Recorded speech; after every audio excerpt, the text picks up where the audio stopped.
தீபிகா, நான் 6ஆம் வகுப்பு படிக்கிறேன். இன்று நான் பாரதியார் பற்றி பேசப் போகிறேன். மகாகவி சுப்பிரமணிய பாரதியார் ஒரு தமிழ் கவிஞர், சுதந்திர போராட்ட வீரர், எழுத்தாளர் மற்றும் சமூக சீர்திருத்தவாதி ஆவார். பாரதியார் அவர்கள் திருநெல்வேலி மாவட்டத்தில் எட்டயபுரத்தில் டிசம்பர் 11, 1882 பிறந்தார். தந்தையின் பெரிய சின்னசாமி ஐயர், தாயின் பெயர் லட்சுமி அம்மாள். பாரதிக்கு 11 வயது இருக்கும் போது இவருடைய கவிப்புலமையை பாராட்டிய எட்டயபுரத்து மன்னர் பாரதி என்று பட்டத்தை வழங்கினார். அன்று முதல் பாரதி என்று அழைக்கப்பட்டார். நன்றி. வணக்கம், என் பெயர் ஜெனிஷா ஜப்ளின். நான் 6ஆம் வகுப்பு படிக்கிறேன். நான் இன்றைக்கு பேசப்போவது அடுப்பு காந்தியடிகள். 1921ஆம் ஆண்டு செப்டம்பர் மாதத்தில் காந்தியடிகள் தமிழ்நாட்டுக்கு வந்தார். அப்பொழுது புகை வண்டியில் மதுரைக்கு சென்றார். செல்லும் வழியில் பெரும்பாலான மக்கள் இடுப்பில் ஒரு துண்டு மட்டுமே அணிந்திருந்ததை கண்டார். அப்பொழுது காந்தியடிகள் நீளமான வேட்டி, மேல்சட்டை, தலைப்பாகை அணிவதை வழக்கமாக கொண்டார். பெரும்பாலான இந்தியர்கள் போலிய உடைகள் இல்லாமல் இருக்கிறார்கள், தான் மட்டும் எவ்வளவு துணிகளை அணிவதா என்று சிந்தித்தார். அன்று முதல் வேட்டியும் துண்டும் மட்டுமே அணியினார். அவரது தோற்றத்தில் மிகப்பெரிய மாற்றத்தை ஏற்படுத்திய பெருமை தமிழ்நாட்டுக்கு உண்டு. அன்று முதல் அந்த கோலத்திலே வாழ்நாள் முழுவதும் இருந்தார். உலகம் போற்றிய எளிமை கோலம் இதுவாகும் என்று காந்தியடிகள் சொல்றார். நன்றி. என் பெயர் லோகேஷ். நான் 6ஆம் வகுப்பு படிக்கிறேன். நான் இன்று பேசும்போது பாரதிதாசன் பற்றி பேசுகிறேன். பாரதிதாசன் இயல் பெயர் சுப்பரஞ்சனம். பாரதிதாசன் கவிதைகள் கொண்ட பற்றி காரணமாக தன் பெயரை பாரதிதாசன் என்று மாற்றிக்கொண்டார். தம் கவிதைகளில் பெண் கல்வி, கைப்பெண், மறுமணம்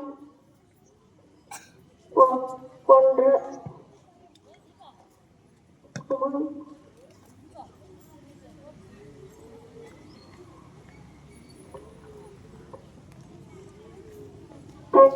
முத்தான முதல்கண் வணக்கத்தை தெரிவித்துக் கொள்கிறேன். நான் எஸ் சத்யஸ்ரீ. நான் 7ஆம் வகுப்பு படிக்கிறேன். இன்று நான் கர்ம வீரர் காமராசரை பற்றி பேச போகிறேன்.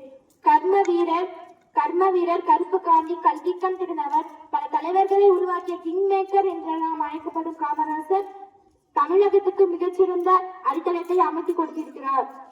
காமராசர் விருதுநகரில் ஜூலை 15, 1903ஆம் ஆண்டு குமாரசுவாமிக்கும் சிவகாமி அம்மையாருக்கும் மகனாக பிறந்தார். வறுமையின் காரணமாக 6ஆம் வகுப்பு வரையே படிக்க முடிந்தது. 1 மைல் தூரத்தில் ஆரம்ப பள்ளி, 3 மைல் தூரத்தில் நடுநிலை பள்ளி, 5 மைல் தூரத்தில் உயர்நிலை பள்ளி எனப்படும் பள்ளிகளை திறந்து வைத்தார். மாணவர்கள் ஏற்றத்தாழ்வின்றி கல்வி கற்க சீருடையை அறிமுகம் செய்தார். 1000 தொடக்க பள்ளிகளை திறந்து வைத்தார். 9 நீர்ப்பாசன திட்டம், மதிய உணவு திட்டம், இலவச கட்டாய கல்வி, பல தொழிற்சாலைகளின் நிறுவினர். வையத்துள் வாழ்வாகும் வாழ்பவன் வானுரையும் தெய்வத்துள் வைக்கப்படும் என்ற திருக்குறளுக்கேற்ப தனது 12 வயது முதல் இறுதி காலம் வரை உண்மையாய் உழைத்தார். நன்றி.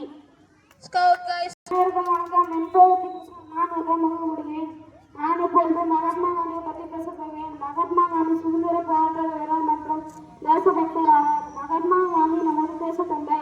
மகாத்மா காந்தியின் முழு பெயர் மோகன்தாஸ் கரம்சந்த் காந்தி ஆகும். 1869ஆம் ஆண்டு அக்டோபர் மாதம் 2ஆம் நாள் இந்தியாவின் குஜராத் மாநிலத்தில் போர்பந்தர் என்னும் இடத்தில் பிறந்தார். நாட்டின் விடுதலைக்காக வேலை இயக்கம், ஒத்துழையாமை இயக்கம், தண்டி யாத்திரை, உப்பு சத்தியாகிரகம் போன்ற பல இயக்கங்களை வழித்து வந்தார். சத்தியமும் அகிம்சையும் அவரது வாழ்க்கையின் கொள்கை. 1948ஆம் ஆண்டு ஜனவரி 30ஆம் நாள் நாதுராமன் கொச்சை என்னும் கொடியவனால் சுட்டுக் கொல்லப்பட்டார். ஜெய்ஹிந்த். அனைவருக்கும் வணக்கம். என் பெயர் அகிலேஷ். நான் 6ஆம் வகுப்பு படிக்கிறேன். நான் இன்றைக்கு பேசப் போகிற தலைப்பு காந்தியடிகள்.